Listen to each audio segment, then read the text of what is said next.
আজকে বানাবো চিকেন পাটিয়ালা খুব সহজ পদ্ধতিতে। তার জন্য চিকেন নিয়েছি, তার মধ্যে দিয়ে দিলাম ফ্যাটানো টক দই, গোলমরিচ গুঁড়ো, আদা রসুন বাটা, নুন দিয়ে আমি প্রায় মিনিট ২০ জন্য ম্যারিনেট করে রেখেছি।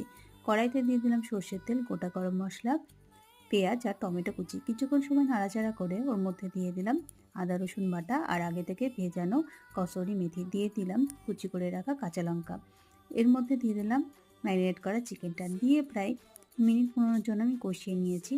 তারপর আমি ঢাকনা খুলে ওর মধ্যে দিয়ে দিলাম ধনে গুঁড়ো আর জিরের গুঁড়ো, দিয়ে আরও কিছুক্ষণ সময় কষিয়ে নিয়ে আমি একটা ফ্রাই প্যানে ১ চামচ মতো ঘি দিয়ে ওর মধ্যে দিয়ে দিলাম মৌরি, আগে থেকে কেটে রাখা ক্যাপসিকাম আর পেঁয়াজটাকেও ভেজে নিয়েছি।